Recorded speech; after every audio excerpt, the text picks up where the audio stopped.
तो नमस्कार दोस्तों, स्वागत है आप सभी का पॉलिटी की एक और शानदार क्लास में। देखिए, इस क्लास में हम भारतीय स्वतंत्रता अधिनियम 1947 के बारे में जानेंगे। ठीक है। वैसे तो अगर देखा जाए ना तो ये आपको आधुनिक भारत में पढ़ने को मिलता है, लेकिन यहाँ मैं आपको इसलिए पढ़ा रहा हूँ पॉलिटी में क्योंकि संवैधानिक विकास में जो भारत का संवैधानिक विकास चल रहा था, यहाँ से आपको बहुत कुछ सीखने को मिलेगा। जब मैं आपको मॉडर्न हिस्ट्री कराऊंगा तो वहाँ आप इसे अच्छे से कनेक्ट कर पाओगे। ठीक है। तो आइए शुरू करते हैं, ज़्यादा बातें नहीं करेंगे। मैं चाहता हूँ कि कम से कम समय में मैं आपको पॉलिटी अच्छे से कंप्लीट करा दूँ, उसके बाद और भी सब्जेक्ट हैं, है ना। तो बात करते हैं इस भारतीय स्वतंत्रता अधिनियम 1947 के बारे में। इस अ, इस अधिनियम से किस प्रकार के प्रश्न पूछे जाएंगे, ठीक है, किस टाइप के प्रश्न बन सकते हैं, वो मैं आपको सब बताता जाऊंगा। तो पहले तो हम बात करते हैं कि ये जो भारतीय स्वतंत्रता अधिनियम था ना 1947 का, ये कहाँ पर पेश किया गया, कौन सी तारीख को पेश किया गया और किसके द्वारा पेश किया गया था, ये जानेंगे, है ना। देखिए, ये ना ये अधिनियम 4 जुलाई 1947 को हाउस ऑफ कॉमन्स में पेश किया गया था। कहाँ पर? हाउस ऑफ कॉमन्स में ये पेश किया गया था। कहाँ पर? ब्रिटेन में। किसके द्वारा पेश किया गया था? तो आपका आंसर होगा ब्रिटेन के पीएम थे उस समय क्लीमेंट एटली के द्वारा ये एक्ट पेश किया गया था। कहाँ पर? हाउस ऑफ कॉमन्स में, है ना। उसके बाद क्या हुआ? अब तो रही इसके पेश करने की बात, है ना, हमने जान ली कि पेश कब किया गया था। अब आती है बात कि ये पारित कब किया गया था। तो ध्यान से सुनना, वो पॉइंट मैंने यहाँ पर नहीं लिखा है ना, मुझे इतना इम्पोर्टेंट नहीं लगा, लेकिन आप जान लीजिए 4 जुलाई 1947 को ये बिल जो अधिनियम था, ये एक्ट था। एक्ट तो बाद में ही बनते हैं ना, पहले तो बिल ही पेश किए जाते हैं। ये पेश किया गया था आपके 4 जुलाई 1947 को। कहाँ पर? हाउस ऑफ कॉमन्स में। किसके द्वारा? ब्रिटेन पीएम क्लीमेंट एटली के द्वारा। लेकिन क्या हुआ उसके बाद? 15 जुलाई 1947 को ये हाउस ऑफ कॉमन्स द्वारा तथा उसके अगले दिन हाउस ऑफ लॉर्ड्स, जो वहाँ के, जैसे कहते हैं ना कि हमारे संसद के जो भी वरिष्ठ अधिकारी होते हैं, है ना, उसी तरह हाउस ऑफ लॉर्ड्स के द्वारा ये 15 और 16 जुलाई 1947 को पारित कर दिया गया। पेश किया गया 4 जुलाई 1947 को और पारित किया गया था 15 जुलाई 1947 को। हाउस ऑफ कॉमन्स द्वारा पारित किया गया था। उसके एक दिन बाद, यानी आप कह सकते हैं 16 जुलाई 1947 को, ये हाउस ऑफ लॉर्ड्स के द्वारा पारित किया गया था, है ना। फिर क्या हुआ? 18 जुलाई 1947 को इस अधिनियम को राजकीय स्वीकृति मिल गई थी। अब ये प्रश्न यूपीपीसीएस 2014 में पूछा गया है, यूपीपीसीएस में। ठीक है। किस टाइप से प्रश्न पूछा गया कि भारतीय स्वतंत्रता अधिनियम 1947 को राजकीय स्वतंत्रता कब मिली थी, ये तारीख थी, ये उसका आंसर था। यानी 18 जुलाई 1947 को इस अधिनियम को राजकीय स्वीकृति मिल गई थी, है ना। अब हम बात करते हैं कि इस अधिनियम में क्या क्या बातें कही गई थी। ठीक है। अपने भारत और पाकिस्तान को लेकर ही ज़्यादा बातें की गई थी इसमें। ओके, तो ध्यान से समझना, मैंने यहाँ पर हर एक पॉइंट इस तरह से लिखा है कि आप इस क्लास को एक बार कर लोगे ना तो आपको दोबारा पढ़ने की ज़रूरत नहीं पड़ेगी, ना ही दोबारा क्लास करने की ज़रूरत पड़ेगी। और ये नोट मैंने इतने शानदार स्ट्रक्चर वे में तैयार किए हैं कि आपको इन्हें समझने में कोई दिक्कत नहीं होगी। ठीक है, आप खेल खेल में अच्छे से समझ जाओगे। देखिए क्या हुआ, 15 अगस्त 1947 को इसमें कहा गया था, इस अधिनियम में क्या कहा गया था कि 15 अगस्त 1947 को दो डोमिनियन दो डोमिनियन राज्यों की स्थापना की जाएगी। डोमिनियन माने औपनिवेशिक राज्य, है ना। अब वो औपनिवेशिक राज्य कौन कौन से? पहला तो आपका भारत, अपना भारत, प्यारा भारत, है ना। दूसरा पाकिस्तान, नल्ला पाकिस्तान। इन दोनों डोमिनियन राज्यों की स्थापना की जाएगी, ये बात इस अधिनियम में कही गई थी। उस समय ये भी कहा गया था कि जो भारत के गवर्नर जनरल होंगे, अपने प्यारे भारत के गवर्नर जनरल होंगे माउंटबेटन, लॉर्ड माउंटबेटन, और यहाँ के पीएम होंगे पंडित जवाहरलाल नेहरू। साथ ही साथ पाकिस्तान के लिए ये कहा गया कि पाकिस्तान के जो गवर्नर जनरल होंगे वो होंगे आपके अली जिन्ना। कौन होंगे? ठीक है, अली जिन्ना। ठीक है। और यहाँ के जो पीएम होंगे वो होंगे लियाकत अली। कौन होंगे? लियाकत अली। आप अच्छे से कनेक्ट कर पा रहे होंगे, समझ रहे होंगे मेरी बातों को। ठीक है। और अगली क्या बातें कहेंगी थी जो आपकी एग्जाम पॉइंट ऑफ व्यू से बहुत ज़्यादा महत्वपूर्ण है, ध्यान से समझना। मैं हर एक पॉइंट को क्लियर करता जाऊँगा।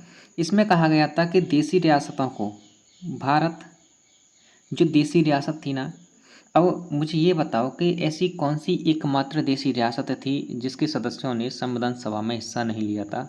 इसका आंसर आप कमेंट करके बताएंगे। ये मैंने पिछली क्लासेज में आपको बहुत ही सुंदर तरीके से समझा दिया है।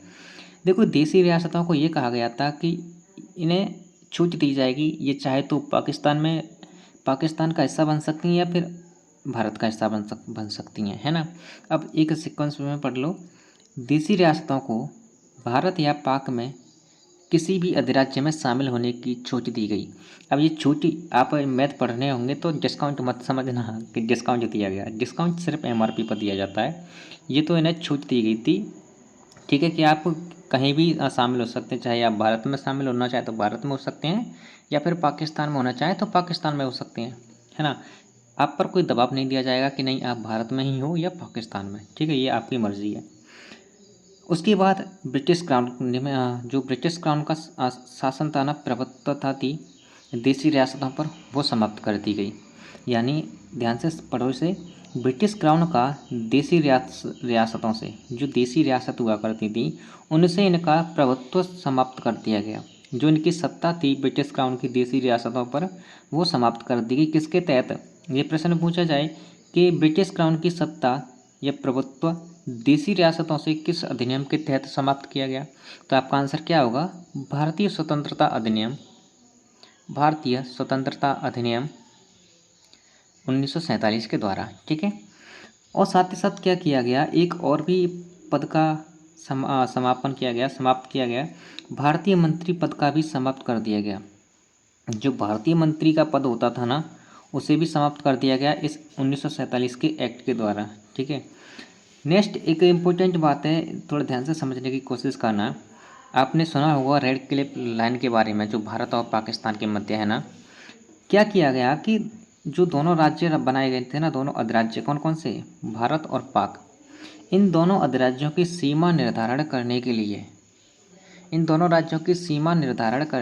दो सीमा आयोग, कितने सीमा आयोग, दो सीमा आयोग गठित किए गए। अब आपसे ये पूछे कि जो भारत और पाकिस्तान जब ये अलग हुए थे, दो डोमिनियन राज्य बनाए गए थे, तो इनकी सीमा निर्धारण करने के लिए कितने आयोग गठित किए गए, तो आपका आंसर होगा 2 आयोग गठित किए गए थे।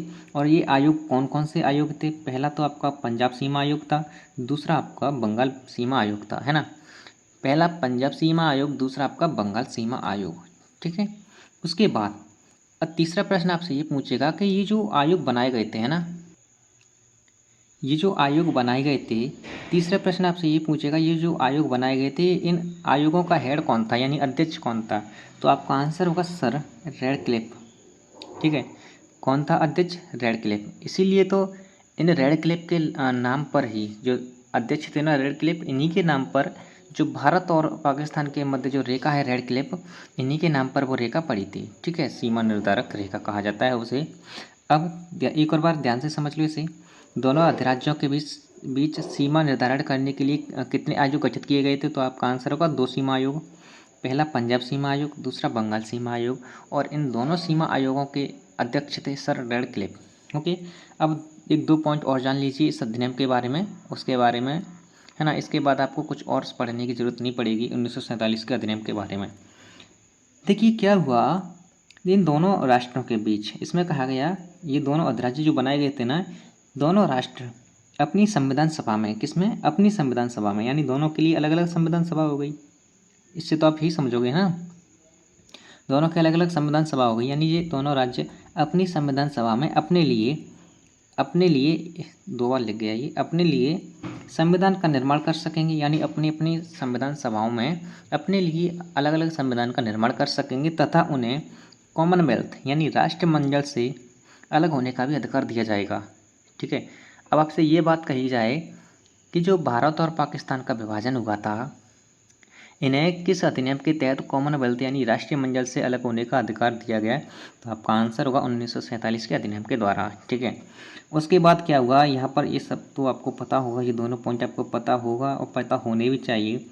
क्या हुआ, सन 14 अगस्त 1947 को नल्ला पाकिस्तान की स्थापना हुई थी, और 15 अगस्त 1947 को अपने प्यारे भारत की स्थापना हुई थी, ठीक है। तो ये रहे आज की इस क्लास के भारत स्वतंत्रता अधिनियम 1947 के कुछ इम्पोर्टेंट फैक्ट्स, इम्पोर्टेंट बातें जो आपकी यूपीएसआई में डायरेक्ट हिट करेंगी, आपको बहुत हेल्प करेंगी। ठीक है, तो चलिए मिलते हैं नेक्स्ट क्लास में। जब तक के लिए जय हिंद। है ना, देखिए अगर आप पॉलिटी को एक शानदार वे में एक सीक्वेंस तरीके से पढ़ना चाहते हैं, पहले तो मैं आपको पॉलिटी कंप्लीट कराऊंगा, उसके बाद मैं आपको आधुनिक भारत में जितने भी गवर्नर जनरल हुआ करते थे ना, उनके बारे में बताऊंगा, क्योंकि वहाँ से डायरेक्टली प्रश्न पूछे जाते हैं। ठीक है, धन्यवाद।